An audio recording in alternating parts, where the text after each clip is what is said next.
বাংলাদেশ প্রতিনিয়তই মায়ানমার থেকে আগত রোহিঙ্গাদের আশ্রয় দিয়ে চলেছে, কিন্তু তহবিল সংকটের কারণে আজকে রোহিঙ্গা ক্যাম্পগুলোতে ন্যূনতম জীবনমান বজায় রাখার আমাদের যৌথ প্রয়াসও ভেঙে পড়ার উপক্রম হয়েছে। আমাদের প্রতিবেশী দেশ মায়ানমারের চলমান সংঘাত সমগ্র অঞ্চলের জন্য গভীর উদ্বেগজনক পরিস্থিতির সৃষ্টি করেছে। এটি যে শুধু আঞ্চলিক স্থিতিশীলতাকে ঝুঁকিতে ফেলছে তা নয়, বরং বাংলাদেশে আশ্রয়প্রাপ্ত বলপূর্বক বাস্তুচ্যুত রোহিঙ্গাদের তাদের মাতৃভূমি মায়ানমারে প্রত্যাবাসনকেও কঠিন করে তুলেছে। 8 বছর পার হয়ে গেল, রোহিঙ্গা সংকটের কোনো সমাধান হলো না। উপরন্তু বাংলাদেশ প্রতিনিয়তই মায়ানমার থেকে আগত রোহিঙ্গাদের আশ্রয় দিয়ে চলেছে।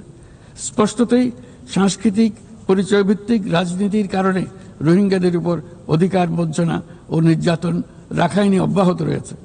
রোহিঙ্গাদের প্রান্তিকীকরণ প্রক্রিয়া আর চলতে দেওয়া যাবে না।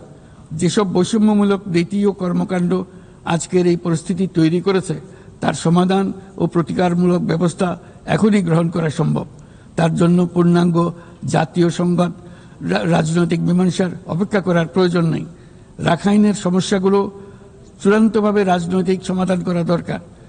তবে এর জন্য রাখাইন অঞ্চলের সংশ্লিষ্ট সকল জাতিসত্তার অংশগ্রহণে এমন একটি বন্দোবস্ত প্রয়োজন যেন রোহিঙ্গারা সম অধিকার ও নাগরিকত্ব সহ সমাজের অংশ হতে পারে। এই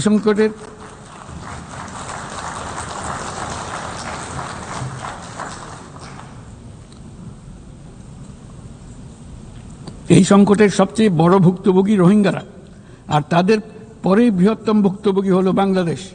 তবে আমাদের মনে রাখতে হবে যে বান্ডেল থাকলে প্রতি সেনমানিতে টাকা বাঁচবে। বিকাশ সেনমানি বান্ডেল কিনে জিতুন প্রতি লেনদেনে। রোহিঙ্গা সংকট কোনোভাবেই মায়ানমারের সঙ্গে বাংলাদেশের কোনো দ্বিপাক্ষিক বিষয় নয়, বরং আমরা শুধু একটি দায়িত্বশীল প্রতিবেশী এবং আন্তর্জাতিক সম্প্রদায়ের দায়িত্বশীল সদস্য হিসেবে আমাদের দায়িত্ব পালন করে যাচ্ছি। কিন্তু তহবিল সংকটের কারণে আজকে রোহিঙ্গা ক্যাম্পগুলোতে ন্যূনতম জীবনমান বজায় রাখার আমাদের যৌথ প্রয়াসও ভেঙে পড়ার উপক্রম হয়েছে। বিশ্ব খাদ্য কর্মসূচি তাদের জরুরি সহায়তা কার্যক্রমে মারাত্মক তহবিল ঘাটতির বিষয়ে ইতোমধ্যে সতর্ক করে দিয়েছে আমাদেরকে।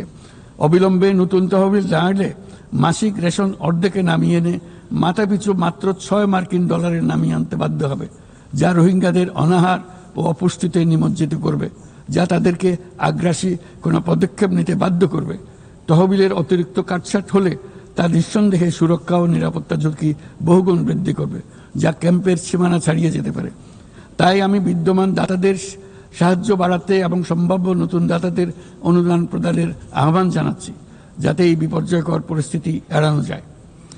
মানবিক সহায়তার জন্য নতুন ও বর্ধিত তহবিলের বাইরে আন্তর্জাতিক সম্প্রদায়কে অবশ্যই মায়ানমার সরকার এবং রাখাইনের অন্যান্য অংশীদারদের উপর ইতিবাচক পরিবর্তন ও দ্রুত রাজনৈতিক সমাধানের জন্য চাপ প্রয়োগ করতে হবে। অন্যান্য প্রতিবেশী দেশগুলোকেও তাদের দায়িত্ব পালন করতে হবে। রাখাইনে স্থিতিশীলতা আনতে আন্তর্জাতিক সম্প্রদায়ের যে কোনো যৌথ প্রচেষ্টায় সহযোগিতা দিতে বাংলাদেশ সর্বদা প্রস্তুত। আমরা আশা করি আগামী 30 সেপ্টেম্বরের উচ্চ পর্যায়ের সম্মেলন বিশ্বব্যাপী দৃঢ় সংকল্প ও তৈরি করবে এবং রোহিঙ্গাদের জন্য বাস্তবসম্মত আন্তর্জাতিক সহায়তা নিশ্চিত করবে, যেখানে তহবিল সংগ্রহ সর্বোচ্চ অগ্রাধিকার পাবে। একই সঙ্গে আন্তর্জাতিকভাবে একটি রোডম্যাপ গৃহীত হবে এবং সময়াবদ্ধ কর্মপরিকল্পনা গ্রহণের মাধ্যমে রোহিঙ্গা সংকটের স্থায়ী সমাধান খুঁজে পাওয়া সম্ভব হবে।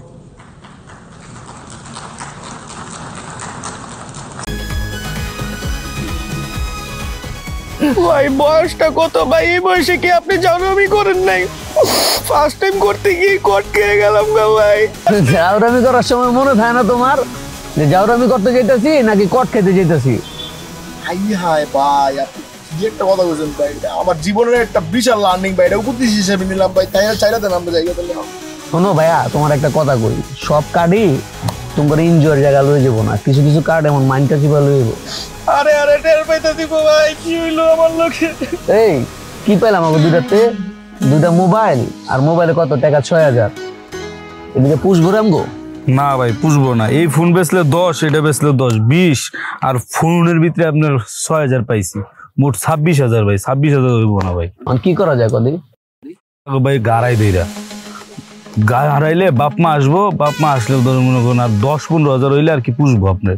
তুই একটা ভালো আইডিয়া দিছিস রে, কি রে কি কর? ওই ভালো আইডিয়া না ভাই, বাইকতে বন্ধন যাবো না কোনো ভাবে ভাই, বাইকতে বন্ধই দাম যেত না ভাই, ফোন দিলে মাইরেই লেবো, এনেও মাইরে লাইছেন, বলতাছি না কি করবো। শোন, তোরা বসছিস কি বিপদে, এমন বিপদে তোর বাপ মা ছাড়া আর কেউ এই দুনিয়াতে তোর সাহায্য করবো না, বুঝিস তাই? না ভাই, আপনি আছেন বুঝার ভাই, ভাই আপনি বাইকতে ফোন দিলে আপনার আমার মাইরে লেবেন, এই কষ্ট আপনার করা লাগতো না, আমার বাপ মাই আমার মাইরে লেবো ভাই।